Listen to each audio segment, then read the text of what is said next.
A Beijing court has thrown out a landmark sexual harassment case brought against one of the country's most famous TV hosts.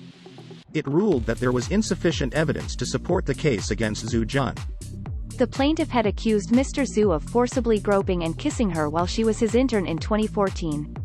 The case helped ignite China's #MeToo movement and has led to increased awareness of women's rights. Chinese courts rarely grant hearings to such cases, and the country only very recently passed legislation that clearly defined sexual harassment. Zhou Xiaoxuan, who is more popularly known by her online nickname Shanzi, had first come forward with her claims against Mr. Zhu in an online essay in 2018. The piece went viral and prompted many others to come forward with their own experiences of sexual harassment. She launched legal action against Mr. Zhu, a well-known host at state broadcaster CCTV, that same year. Mr. Zhu has denied all the claims. Following a final hearing on Tuesday, a brief statement released by the Haidian District Court in Beijing said it was dismissing the case as Ms. Zhou's evidence was insufficient to prove claims that Mr. Zhu engaged in sexual harassment against her. Mr. Zhu has yet to comment, but Ms. Zhou has said in a written statement that she plans to appeal. She also made an emotional address to her supporters, many of whom had gathered outside the court on Tuesday night. She spoke of the disappointment and exhaustion she faced in a legal battle that has attracted national scrutiny. "I feel I cannot do anything anymore.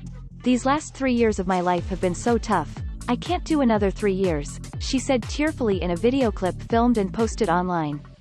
The 28-year-old faces a separate lawsuit brought by Mr. Zhu for damaging his reputation and mental well-being.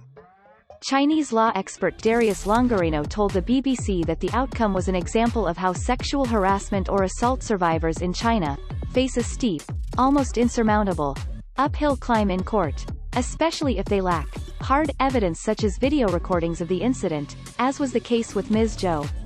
He added that Chinese courts place the burden of proof on plaintiffs in such cases, which not only makes it difficult for survivors to attain justice, but also deters them from speaking up. There have been increasing calls for justice for victims in China. In January, a new civil code of law came into force, which clarifies what amounts to sexual harassment. Last week, a court in the northeastern Shandong province threw out another high-profile case brought by a female employee of tech giant Alibaba, who alleged she was raped by a manager. In July, Chinese-Canadian pop star Chris Wu was arrested after several women came forward alleging rape and sexual coercion. Reporting by Tessa Wang.